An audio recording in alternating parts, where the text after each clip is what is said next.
I would like to have a discussion on guns, um, but before we can really get to that, I would like to make sure that my premises aren't garbage to begin with.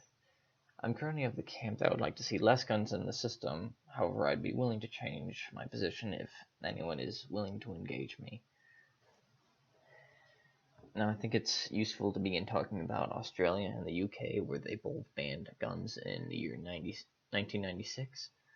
Um, Shortly after guns were banned in the UK, there was a brief surge in homicides, uh, and in the land down under, there was a brief surge in robberies, and then in the long term, the all crimes had fallen very slightly below where the where crime had been right before guns were banned.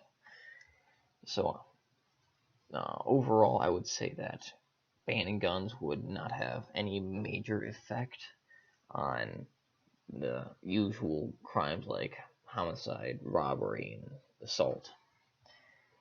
Uh, However, I would still like to see a decrease in the number of guns in our system, very simply because we have way too many massacres in the United States.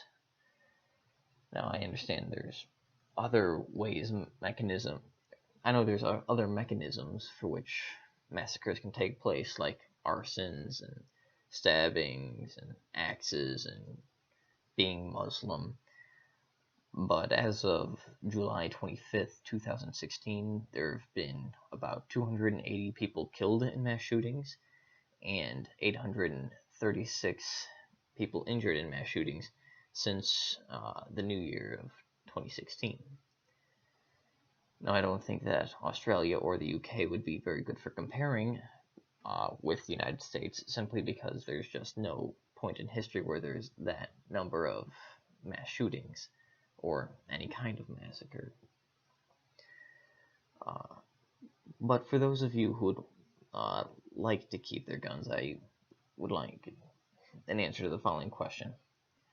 If guns were to be all but banned and bought back as quickly as possible by the government, in the long term, what would be causing massacres, and is there any evidence to suggest that we would see comparable numbers of massacres as we do today? I would like to stress the last part because that is the portion that would be influencing whether or not there would be gun control. To anyone willing to engage, I would be more than happy to do so. Uh, Thank you for listening, and if you disagree, please let me know. Have a nice day.